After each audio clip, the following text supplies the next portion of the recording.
especially in short ball cricket, right? Maybe Test cricket is where talent. It is a short ball cricket. Like Shreyas Iyer's like suddenly. Why are you attacking me? Withdrawal symptoms of a Suresh Raina fan.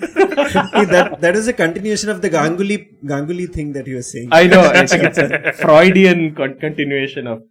My mind was in a sort of nagma there. TV umpire to director, we have a player review. Can we rock and roll, please?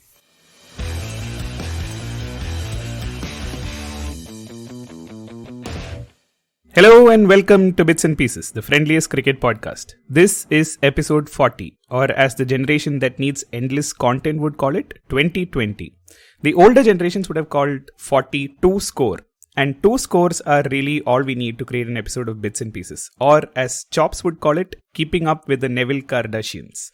We are recording on 9th October, just after the Sera, or depending on where you stand, after Sanju Samson's blistering knock in the 40-over match held in honor of Bits and Pieces episode 40. In case you haven't guessed yet, I am Tony, and joining me today, your wonderful friends for the day. One would assume that his handle comes from Lakshman's unkindest cut of all, the one where he met Shurpanaka and went chopper nose. But this man is made of a finer cut and a higher cutoff, and probably worships a different Lakshman. The man who puts the oomph in "Ooh, I am from MP." His favorite adventure sport is rushing from bad stadium experience to worse while holding on to the strong thread of cricketing excellence, an adventure sport called Ranji jumping. I often have to pinch myself to believe this legend from Indore is part of my pod. And for all those who don't understand his value, all I have to say is, Ek chutki Indore ki कीमत tum kya jano, Ramesh Babu. Say hi, Chops. Oh God. Hello. Glad to be back. The new streak continues. Great to have you back. So how long is this streak now? 2 episodes. I think two episodes. 2, 3, something. Yeah, it's like my sobriety count. Like it's reset every 2 No, the earlier streak was a streak. This one is small. It's a taibu. Wow. Zimbabwe. But moving on from Zimbabwe to England, our next panelist, if hating on England were an Olympic sport, this man would have more consecutive gold medals than Steve Redgrave. The red gravy to the poor gastrointestinal constitution of white people. The Andhra Mirch that wants to knock him off their effing perch. The man who asks, would you like some Guntur chicken fry with that terrible take? The man who is committed to fighting natural stupidity with artificial intelligence. The man who puts takkali chutney when things get fuck all Brittany. The one, the only Krtgrphr. Say hi, Krt. Hi everyone, and I think Chops was just waving his copy of Anyone But England, which I'm also through. I'm also making my way through that book. Fantastic book, but yeah, hi everyone. And finally, rounding up the panel today, I've run out of great adjectives to describe this man's awesomeness. So with due apologies to Ogden Nash, we shall take the opposite approach. As much as the BCCI hates audience in the stands, that is how much this man has fans. As often as an on-field umpire makes a terrible call, that's how much he remembers scores ball by ball. As much as the ICC take on overrates is illogical, that's how much he stirs in us primal needs biological. And as much as we hate an umpire's call on hit-in, that's how much we love you, Sundar Nitin. Say Oh wow. Yeah, Hall of Fame. I was with every successive Tony intro, I wonder where he will go next. And I didn't see poetry coming, but here we go. Yeah, we don't have breaks on this podcast, but I feel like we can take an intermission and like bring in some movie trivia. So Nitin, question to you: if the Godfather were running Uber, what would his tagline be? They made me an offer you cannot refuse. Yeah, close. We'll make you a chauffeur you can't refuse. Oh, you. But the reason we are bringing up movie trivia is because Nitin's launched off a second pod, so maybe take 30 seconds and tell us about it. Yeah. So the Intermission podcast is a podcast about movies, pop culture, TV shows, podcasts, TikTok videos, about memes, whatever content that is out there. I co-host it with a friend. So it's myself and Dodi. We host it once every couple of weeks, hopefully. The first 2 episodes are about Quentin Tarantino because it's been 30 years since his first movie. So yeah, please, if you listen to this podcast, here is another podcast where you can listen to my nonsense. Intermission, fission, nishan, kishan. Oh. All right. Yeah, so we'll definitely link that from the show notes, which you should check out because Chops actually does a great job of making sure it is a great resource to jump into various rabbit holes, as it were. Bacha, you should do a podcast on cricket and films. Okay, yeah, sure. Except Dodi is completely not into cricket, so it's going to be a little difficult. Maybe it will be a sermon. I will sermonize. I think he can listen to me. Ram Naresh sermon. Yeah, we've talked now. Okay, what are we talking about?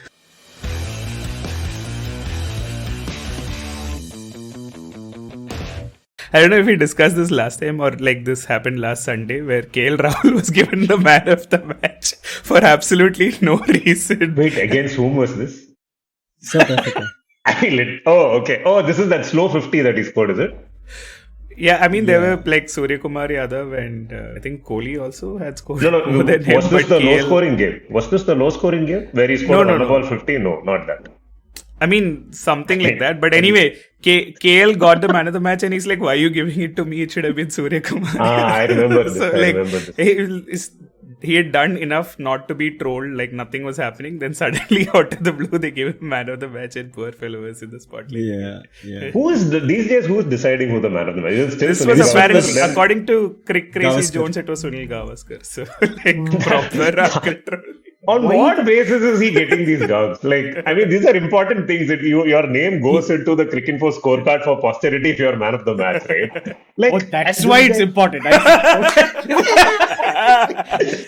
is not the problematic part of you get 200 That's rupees good, Paytm. No. You get 200 rupees Paytm to you on a big screen. That is why it is important. It goes into cricket first. Maybe for all you know, like the sponsor like was a huge fan of KL and he's like, I want a photo with KL Rahul. So give him man of the match. It's possible, like entirely possible. On that note, right, nostalgia blast. Do you guys remember the India-England Sharjah match where Ajay Jadeja bowled the last over and took 3 wickets? No. So, dude, come on. And then you have to sit through me narrating what happened in that game. But why didn't you start with interesting anecdote? No, this one is interesting because the way this works, I think by the 49th or 45th over of the chase or something, your man of the match decision has to be finalized. Okay. And the Ravi commentary Shastri has to panel, make his way down to like the presentation. correct. Yeah, and the commentary panel comes to in fact, if you remember the Australia Tri Series, right, back in the day, by the 48th over, they would actually beam the name of the man of the match on the big screen. Right. So I have no idea how that would work in T20, where pretty much what happens in the last ball decides who the man of the match is. But this match, for the benefit of our listeners, India batted first. This was in 1999. It was a tri-series featuring India, England. We will link the scorecard in the show notes. The only person who talks about 99 Sharjah as opposed to 98 Sharjah. Yeah, continue, please. So India batted first. Was this the Adam Hollyoak series? No, that was 97. Unlike others who talk about Sharjah 98, you're referencing Sharjah 97. But Adam Hollyoak... The Adam Hollyoak series was on the eve of this India-England series. Oh, it's an Adam it's a biblical joke. Yeah. Okay. How do you like them apples?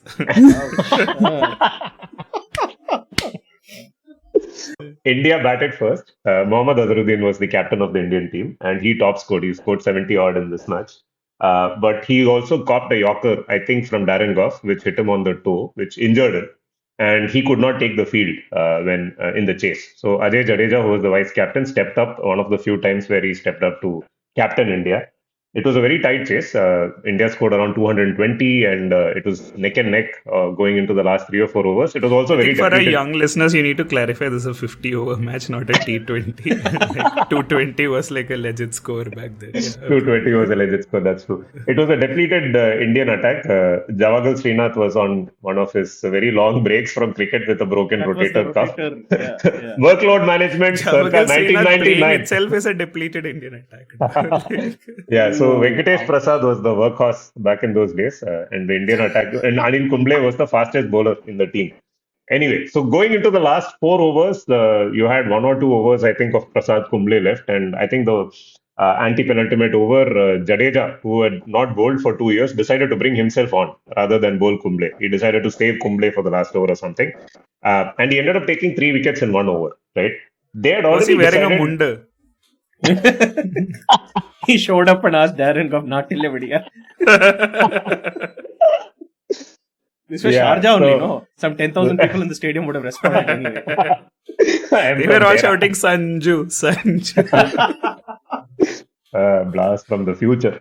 Yeah, anyway, so Ian, last minute, his over actually ended up winning the game for India. And it's believed that Ian Chappell, who was the master of ceremonies, decided that Ajay Jadeja is going to be the man of the match. Though the rest of the panel, the panel had already agreed and finalized that Prasad or someone else was going to be another. Ajay Jadeja is the man of the match.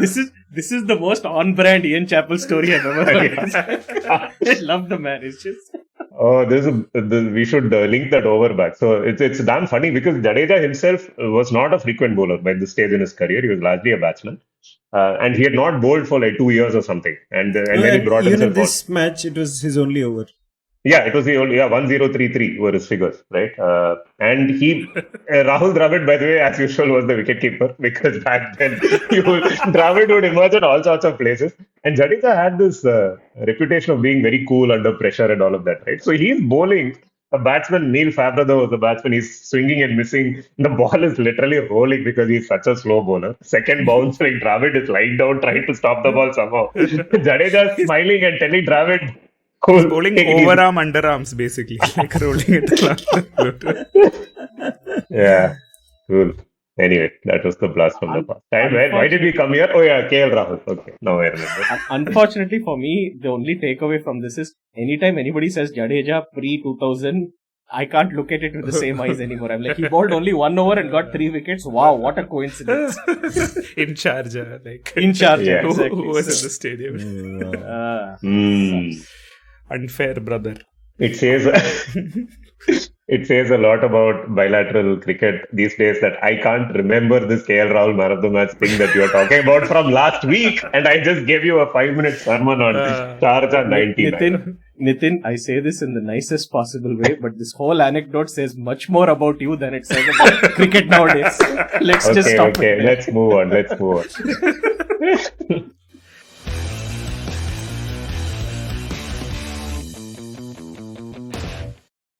Moving on, should we discuss the meaningless India-South Africa series? Or like, we've got it covered. Go for it, Bacha. That's eloquent. You're in poetic mode. You want to talk about Sanju. No. So I think the bigger question that I want to bring up other than Sanju is that we've been cribbing about the top 3 for a long time. But like who is replacing them, right? Because slim pickings, if you ask me, outside of Rohit, KL and Kohli, who've been reasonably consistent. The rest of the crowd doesn't inspire too much confidence, right? Hey, Tony, July says hi. The top 3 was vanished in July. Now they are all back. They are the ones who are doing all the run scoring. I don't think anyone is trying to replace them. You have 10 IPL teams now, and all of them have three players at the top 3, and I mean that itself is 30. Maybe a few of them are foreigners, but I'm just saying that you have to give those people the chance. For so long in white ball cricket, T20 as well as ODIs, we have been rehashing the same 30-40 group of players again. I mean, the Deepak Hooda coming to the fore, for example, is a rarity, and I don't know where he has vanished. I mean, I keep looking for him, and people keep telling me he's still injured. No, he's fit. He's traveling to Australia, actually. Okay, cool. That's good to know. I mean, finally the Thomas Cook booking didn't go to cancellation mode. I think Shami and Hooda are going to Australia, if I'm not mistaken, together. Yeah. I hope they don't go together. If Shami still has COVID, then Hooda will get it. So yeah, both of them have left to Australia as of 3 days ago, according to Cricket. I'm assuming. Yeah. 3 days ago. Are they taking a ship or something? They've already had their first. They were last spotted passing Sumatra. They have gone overseas. Overseas. All at sea only. Talking of those 30 players, right? Prithvi Shaw recently said, I have lost weight, I've stopped eating my Chinese God. food. He's trying to say that he actually said, I've stopped eating Chinese food. Like, what he means is your gobi Manchurian. That is not Chinese. Like, if Chinese people are following cricket media, they'll be like, what the hell? Is he trying out for Haryana Ranji team or something? I've stopped eating noodles and Chinese food. Oh my God. He can become the captain. Oh my God. But Prithvi Shaw put out a Instagram story What was that? Basically after the team selection he went and posted, don't trust their words, trust their actions, because actions will prove why words are meaningless. So basically he's drawn And if this, and it short straw, whatever. Yeah, it'll turn out this is actually an endorsement that Ganguly will turn in and say action couple. but anyway, going back to Chops, I am completely 100% with what you were saying, right? Especially in short ball cricket, right? Maybe Test cricket is where talent. It is a short ball cricket. Like Shreyas Iyer is like suddenly, why are you attacking me? Withdrawal symptoms of a Suresh Raina fan. that is a continuation of the Ganguly thing that you were saying. I know. I think it's a Freudian continuation of. My mind was in a sort of nagma there. In the shorter formats of the game, you really don't need that much talent to separate itself. And I'm not just talking about Rohit here, right? Kohli, Rohit, whoever. And you need to give people chances. It's sort of like that adage about, we have a lot of MBAs, I think, on the podcast. That adage about, work expands to fill the time available, right? And any batter or hitter will take the chances given to them to chase down a target. We've seen this in the Batter also IPL. expands to fill the vessel it is put in. Sorry, man. I had to see that. We're clearly a east facing podcast. Okay. Anyway, yes, I agree with that point completely. Well agreed.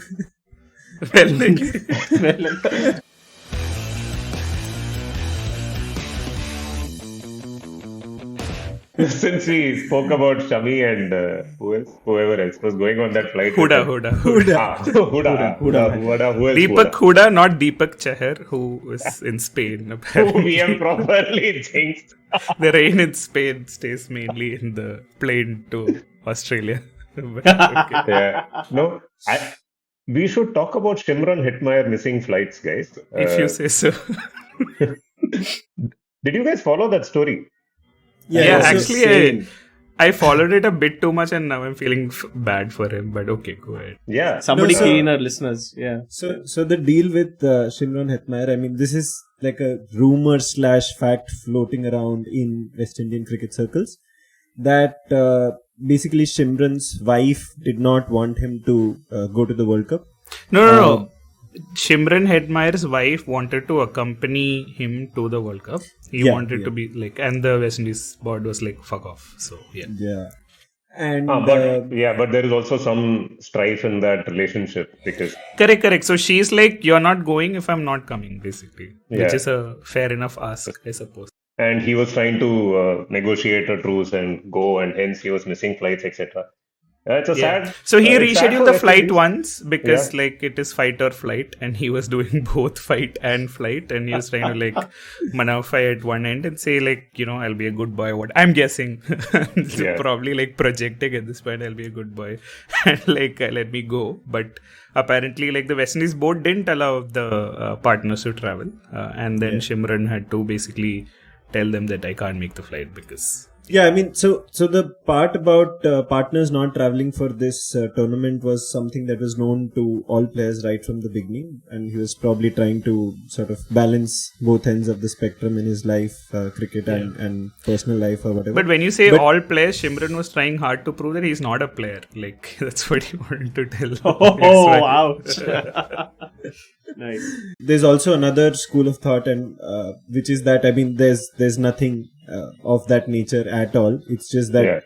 Shimron doesn't want to play for West Indies. Like a few other players, marquee players of West Indies have already taken a call. He also decided just at the last moment that this is not for him. Maybe he's going to make big money in other leagues who want him to be available. I really doubt that, by the way, because with the other players, whenever a Narayan etc. have not played, that is because Yeah, or Russell, it's because the board has also, put constraints on them saying you have not turned up enough for West Indies and hence we will not select you.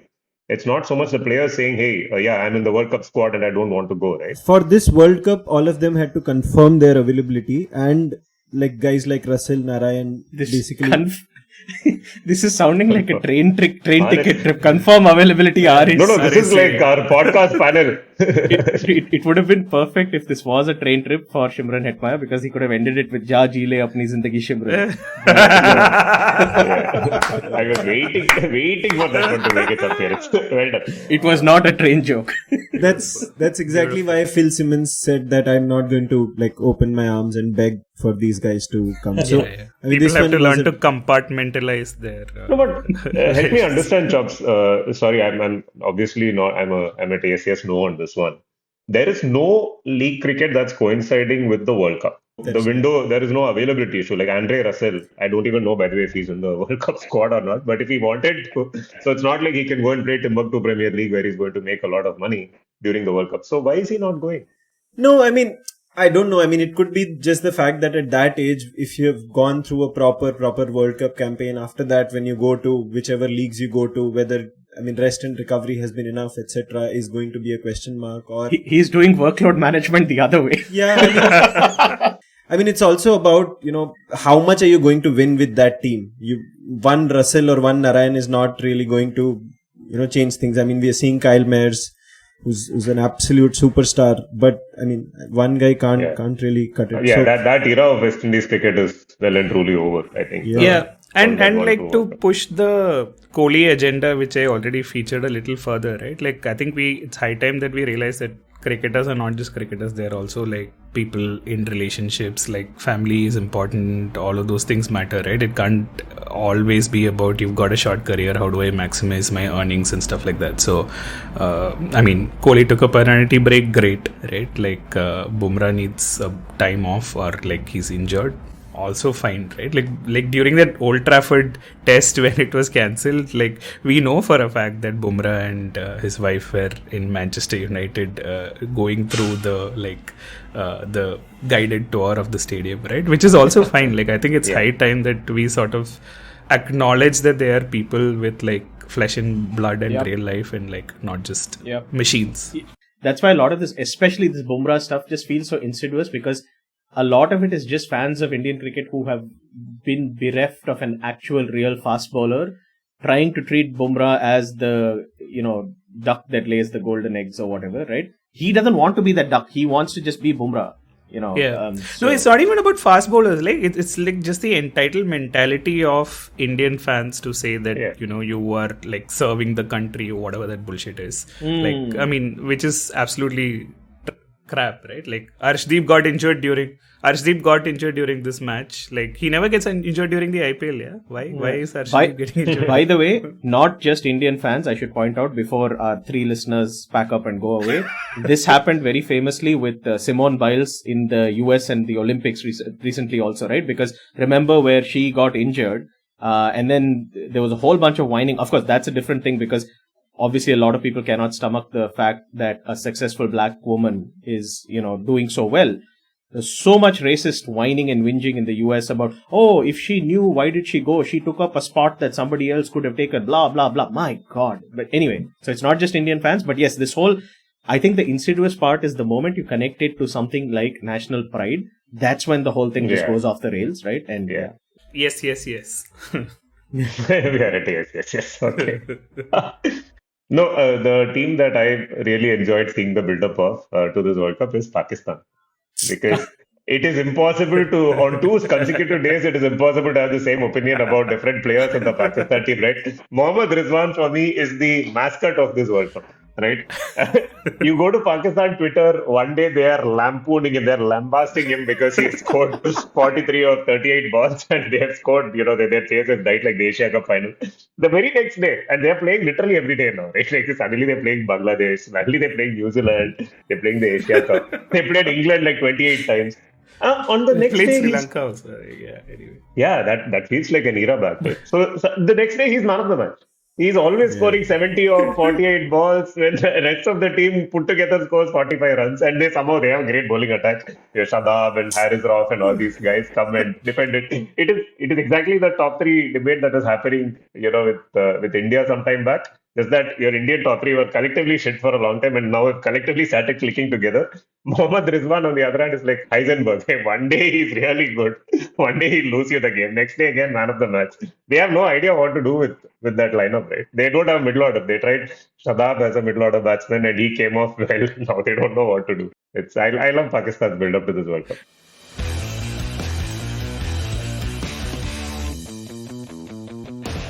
Australia and West Indies squared off against each other in what I think a 3-match series or a 2-match series. Two-match series. The first game was, I think the main event was Finch coming back to form, and then the West Indies started off well and then fell apart like they generally do these days. But yeah, I mean that one shot of Kyle Mayers, I don't know what it was. It was almost like he was leaning back on the back foot and somehow managed to stroke, I think, Pat Cummins or Hazelwood over extra cover for just the most stupendous, glorious, delicious six I've seen in a long, long time. I mean, I remember, watching it alone at home, and it was one of those moments where you just stand up and like applaud even though no one's watching. It is just a fantastic shot. Kyle Mayers is someone really special. I think he's going to be very, very good. But I mean, I just get very dispirited when I see this West Indies team in action. They have so many guys who sort of do well. Rovman Powell is there, Odean Smith, etc. But somehow never seem to come together to reach anywhere close to what they've done even in T20s. I mean, forget the legacy. They have won 2 World Cups since the IPL started. India has won 0. So it's okay. You don't have to feel bad about West Indies and all. Yeah. But yeah, I mean, it's just like a side in shambles right now. So they won without jersey. What was the Darren Sammy thing? Like they literally didn't have money for jerseys or something, right? At that yeah. 2016. Oh, that speech he gave after winning that World Cup was just blasted the boat, took them to the cleaners, nice and proper. Yeah. Firstly, you're talking about Finch coming back to form for the 23rd time in the last 3 weeks. Not you talking about it, but him coming back to form. Again, reminds me of Ganguly from the early 2000s when he was perennially out of form. He would then score like 2 cover drives, like, oh, the touch is back, the Maharaja is back. And then promptly one edge to gully, out again, out of form, out. And then come back next match, same thing, rinse repeated. For 4 years, he played like that. No, it's like Kohli in the last couple of years. But okay. It's one of those things which works really well if they make the Cam Green change at the top and then Tim David comes where he comes in to like finish off the innings at 13th, 14th over mark. I think they're a good team again. I know Nitin's is completely out there with his proclamation about them not winning this time. But yeah, I mean, it's a luck-based tournament. I think they'll still make the semis. I think they are a good team. I just think it would be very unfair to the world if Australia ends up winning 2 back-to-back T20 World Cups, because I truly believe they did not deserve to win the previous one at all. Right? Yeah, there must be some karma in cricket. They can't win another one. Come on. Yeah, I really think they haven't like figured out T20 even till now. It's just BBL is all over the place. They bring back random players who randomly shine. Matthew Wade, I'm talking about you. But yeah, I mean, it's just like. But is there any side that has figured out T20 in international? Chennai Super Kings, man. In international cricket, important qualifier about. I would say, I mean, that West Indies side was the only one who properly got it. Like. I agree. Except the game has evolved since 2012. Yeah. I think hitters have come into the game now.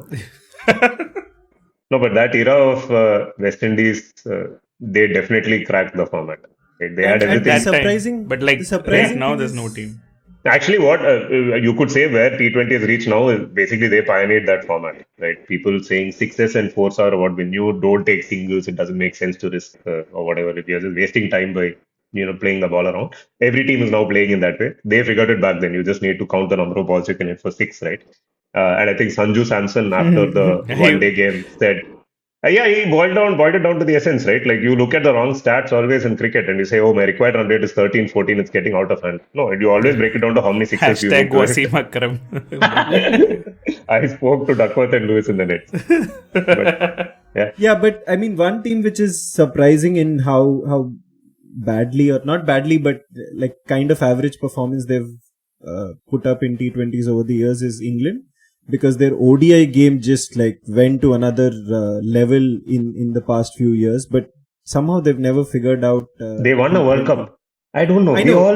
Yeah. No, they did. Again, after the IPL started. No, they won 2000. Yeah, in the West but Indies. that was, I mean, that was much before the Morgan thing happened, right? So, I mean, that was the era when they really got the essence of white ball cricket. But after that, I mean, T20 World Cups, they haven't been able to strike gold. And to your point about number of boundaries needed to go for the win, I think Josh Butler came out a couple of weeks ago and said that they were playing in the Bangladesh Premier League. Yeah. I mean, Josh and Dwayne Bravo or Darren Bravo, one of the two were playing in the Bangladesh Premier League, and Probably Dwayne Bravo.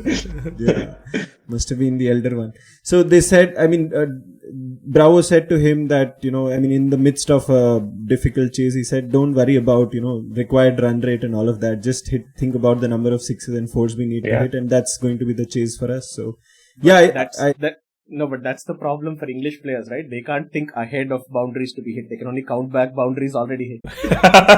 Oh, wow. No, so back to Kyle Mayer's 6, right? Now, he posted that 6 he hit that 6.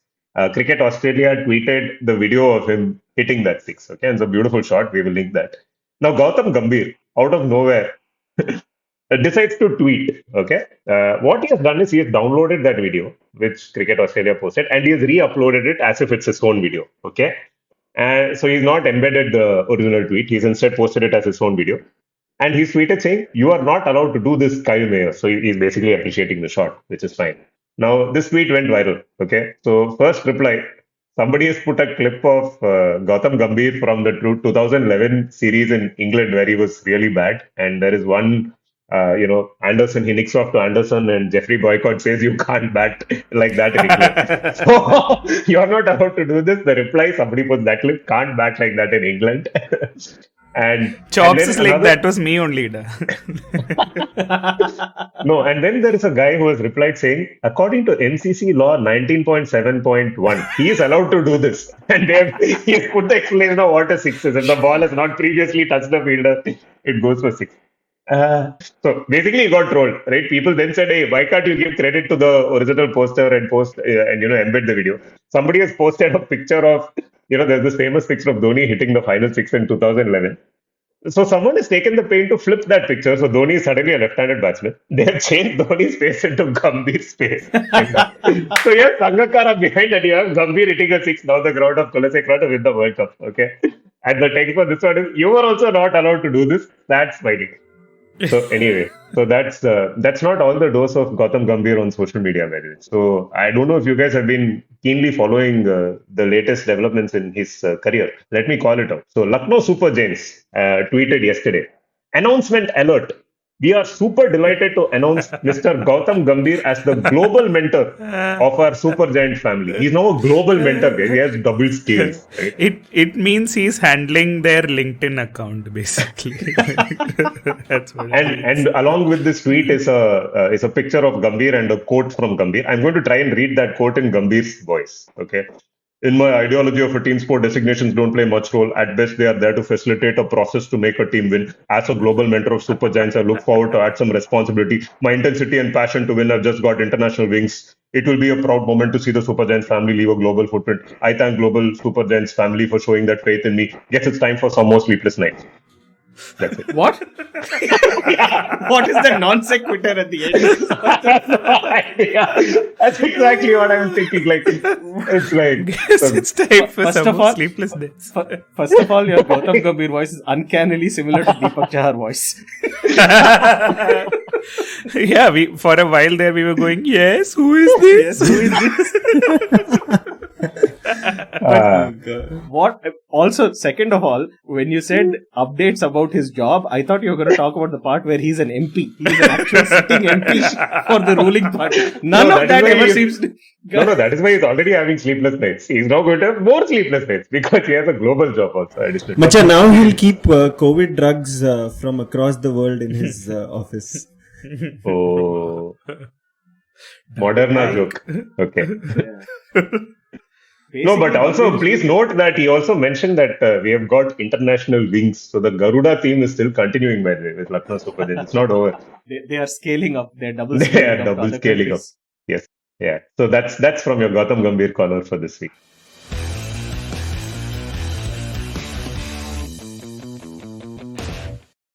So Yeah. I guess nothing new has come out about Bumrah, but we can continue talking about it from They last bloody, I wrote an article about Bumrah which just went live there. And you're like, nothing new has come out. week. Why don't you start it my then? God. Oh, nothing. It is so I write for Money Control once every week or couple of weeks, whenever it takes my Also fancy. linked in show notes. This is basically becoming, this podcast is a way for us to plug other stuff, is it? No, but like the Sundar family has all of this on WhatsApp already, which is also like our listenership. So maybe we should just link to the Sundar family WhatsApp group in the show notes. And, like, just finish it off there only. To get in, you need to tell Nat 11 now. But yeah. No, so my point was it's quite simple and straightforward. I think most people who listen to this podcast probably know it also. This whole question of why does Bumrah play the IPL? Why does he get injured and not play big games? I don't think any BCCI cricketer has the option of not playing the IPL because the BCCI is not going to let them skip their marquee tournament. I think that's broadly the point which I was talking about. It's just unfortunate that Bumrah is now injured before a World Cup. There are many factors that play into it. I am not sure if workload is one of those factors because he has actually been conserved pretty well. Right? He doesn't play any of the meaningless limited overs games for India now, and he's being saved largely for Test cricket. And the IPL is the IPL. I know Hank has very detailed theories about workload management and packing and preparation day in and day out over the 2-month period. But Bumrah bowled 53 overs this season. Even if he bowled 4 times as many overs in the nets, which I'm sure he did not, by the way, because the IPL teams are not crazy. Pretty sure that Bumrah's IPL workload is not the reason why he's not shown. No, up. I mean, I don't understand why people are cribbing about workload management, right? Like, in fact, we cancelled a whole 5th test so that Bumrah would be ready for the IPL. Yeah, a cancel culture taken to the next level. Exactly. Yeah. It's not just the number of overs you bowl, right? I think Hank was making this point. It's you also have to run around in the field, you have to throw yourself around, you have to do a lot of things. And it's not like you can do any of those at the level of Javagal Srinath, underarm throwing from third man. You have to be, at full intensity through most of the IPL. That's one. Were it not for something like the IPL system, we probably wouldn't have discovered Jasprit Bumrah in the first place, right? And now it almost fans of Indian cricket, let's say, or certain kinds of fans of Indian cricket, feel that it is beholden on us somehow to save Bumrah for Test cricket. But why? Like, why is that the right thing, right? Maybe the future is that the IPL is... I know Hank is going to kill me for this. Maybe the future is that the IPL is sacrosanct and that it will become, if it already is not, the most important cricket event in the cricket calendar. And maybe everything goes towards that. One model for that, I mean, this is the model that all pro sports look up to, but the model for this is pro sports in America, right? So if you look at something like Major League Baseball, so I'm suddenly now a baseball fan because the Seattle Mariners have ended a 21-year-old playoff drought and they are finally in the playoffs after 2001 was the last time they were in the playoffs. And in fact, they just won the wild card round today and they make it to the next round of the playoffs. So they've got the albatross of the neck. Sorry. Poetry. That's Rhyme right. of the ancient mariner. Sorry. Yes, Go on. albatross train. Tony is in poetry mode today. Yeah, huh? correct. He has learnt his poetry in Samuel Taylor College. Sorry, go on. Yeah. Hey, Samuel Taylor albatross. There's some Ross Taylor thing there. Anyway. Oh my God. Yeah. Samuel Taylor, LRPL, those are all the first letters of his name. Yeah. Anyway. No, next intro sorted. Yeah, go on. But in pro sports and especially baseball, so baseball, obviously the pitchers have an incredibly demanding job. They have to throw out these pitches flat out at, over 100 miles an hour. And what's more, baseball games get played one after the other. So it's not even like they have a rest day and so on, right? So you have one game, then the next day you have another game, then the next day possibly. So you might have 3 games back to back, for example, right? So the managers have to actually do a really good job of switching out the pitchers, Yep. managing the workload on those pitchers. A lot of it, to be sure, is tactical matchups. Yeah, they have matchups that they evaluate in terms of specific batters, or should I say hitters, specific hitters that are out there and so forth. As far as I know, there are no anchors in baseball. But anyway, so I think cricket is also going to evolve in this direction. I think it's going to go more towards pro sports. I think if we're being serious about this whole discussion of workload management of players and so on, I think the amateur model that cricket runs even today, with all of the boards and the schedulings and the future tours program, and then that being subject to all the whims and fancies of, let's face it, basically the BCCI and the ECB and the Australian Cricket Board, or Cricket Australia. I think that has to go. That's the amateur part of cricket right now. IPL is not amateur. The IPL is professional. The IPL knows exactly what to extract out of the players, out of the media, out of the fans, out of everyone. Anyway, I'll stop here. I think I see Hank coming at me with a knife. No, IPL is not amateur, it is mature. And also, baseball workload management is basically pitcher abhi bhi baki hai mere dost. Yeah, IPL is mature. The boards are amateur, but Sunil Gavaskar is immature. That's the course that nature will take. Okay, whatever. That didn't work. Yeah, wow. This joke needed to be nurtured more. But wanted to just add to Kart's point. The IPL is 2 months long. Yeah, sure. You have a prep window of maybe 1 month before it and so on. So that's still 3 months of the year. I must say I'm speaking without stats in front of me. I don't know if Bumrah even is amongst the most exposed bowlers in T20 cricket today. I'm not talking about T20Is alone, but T20 franchise cricket plus international cricket. Even within fast bowlers, I'm sure there are bowlers out there who are bowling more in more leagues, because the BCCI doesn't let the Indians actually go and play in other leagues, right? Which actually works in some sense to their advantage from a workload management perspective. So shouting about the IPL every now and then is not going to solve this issue. The other thing I wanted to talk about in the same breath, right? I listened to another cricket podcast, the Final Word Cricket Podcast, which is an excellent podcast, by the way. Jeff Lemon and Adam Collins co-host that podcast. It's a wonderful cricket podcast. One of their recent episodes, they were talking about the county game and how the contraction of counties is imminent now because the second division counties cannot manage their budgets, whatever. Right? Like, what the kernel of the idea which appealed to me was, lots of people say that the county cricket system exists in order to feed English national cricket team, right? And they make the point that why is that even the case? These clubs have existed forever. And they have a reason to exist for their members because they uphold a tradition.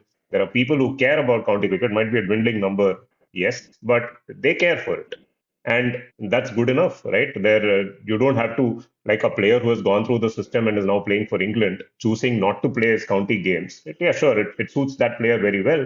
But if not for that system that has a certain quality to it, with international cricketers coming back and playing, you would actually not get the pipeline of players going and playing international cricket. And the IPL is slowly getting there. A lot of Indian cricket team selections across formats are happening basis IPL performances. And to an extent, you should say they're working also, right? Like a Washington Sundar or T. Natarajan would not have been playing at the Gabba if they had not, done what they did at the IPL. I know that's a very freak example, but it's probably the most memorable moment in Indian cricket in the last 10 years, the Gabba test win. Yeah, I think it's a facetious argument to keep blaming the IPL.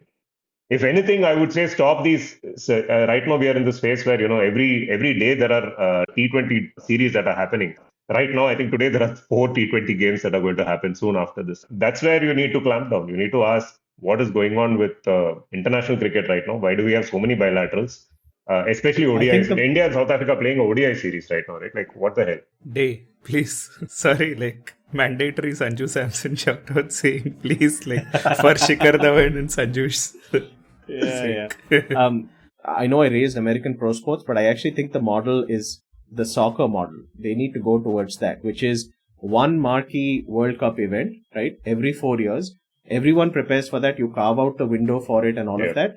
And unfortunately, you're going to have to forsake things like the T20 World Cup, the Champions Trophy, this, that. Everything else goes, right? If you want, maybe you can reduce the 4-year, quadrennial World Cup to a T20 instead of ODI if you want to go that direction, right?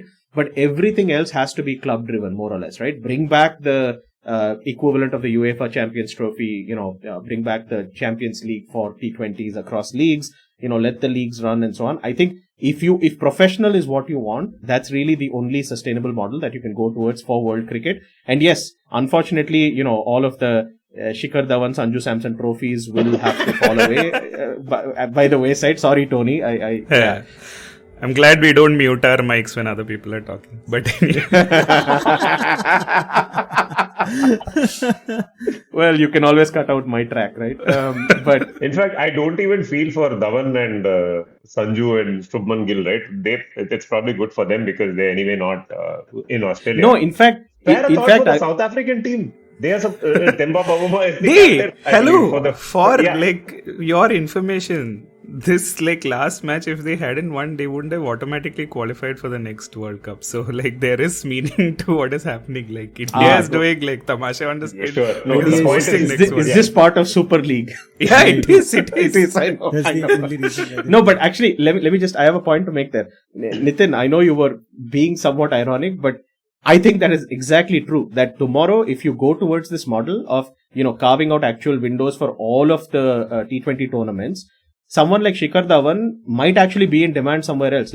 No, I fully agree. I was not being ironic. I fully agree. Shikhar Dhawan can go and play in Zimbabwe Premier League, right? Maybe they will make him a king over there, right? Sanju can go and play in Gulf Premier League. I think Sanju will be worth 24 karat gold, right? If he goes and plays in Dubai, ICC Landlord Premier League or whatever, right? So, yeah. Yeah. Take Sanju's eye. I genuinely think this is not about him bowling too much. It's probably the reason is probably the fact that he's it's been a stop-start journey for him for many, many years now. And I really don't think, without going into the biomechanics of it, which I'm not well versed with, but I don't think Bumrah is the kind of bowler who you can just give rest for one series, then bring back again, etc. There is perhaps more to his workload management than what we actually see. And every time he gets injured, bowlers across the world have stress fractures. Pat Cummins is a classic example. I think 2 or 3 stress fractures right after debut, and look at the kind of bowler he is now. So, these injuries will happen. Sometimes the timing will be unfortunate. Exactly. And yeah. You'll make a huge hue and cry about it, but these things happen to fast bowlers all the time. These are human beings here. Injuries happen. At least Bumrah is a fast bowler. Every fast bowler has had injuries. Look at Rohit Sharma. He wakes up one day, he gets out of the wrong side of the bed and twists his ankle. Sports people get injured. How much can you control their lives, right? Beyond a point. It happens. Yeah. Wait, I thought you were talking about Rohit Sharma. Why are you bringing in sports people suddenly? I'm starting to think that workload management might just be the Rorschach test of cricket. Nitin is seeing bilateral meaningless ODIs in it. Tony will soon see New Zealand's hand behind it. I will see England's hand behind it. Hank is seeing IPL as the problem. Yeah. When you're talking about windows, the windows will have to be for the World Cups and all of those things. Test series as well, the marquee test series as well. There is perhaps something in there to be captured. Ashes, for example, or India, Australia, or any of these marquee series. I think they have a place, and maybe we can carve out a window for them too. Unlike what football does, which is only World Cups or Euro or any of those. Sure. Yeah. Okay. I know we are talking about lot of tournaments and windows and all. Tony I know it's an audio podcast, so people didn't see. But for a brief moment there, we had 2 windows of Tony on this Zoom call. One window. And just like, T20 tournaments sprouting out of nowhere, suddenly we had a new Tony on this podcast. Yeah. So yeah, well demonstrated, Tony. We have to winnow down the windows. And not play with minnows. That reminds me of Vino Mankad also. Oh! Let's not even go there, I think.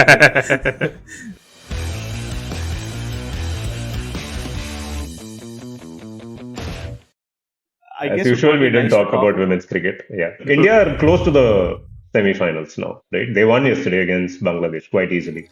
Yeah, India lost to Pakistan, who lost to Thailand or something. Thailand, yeah.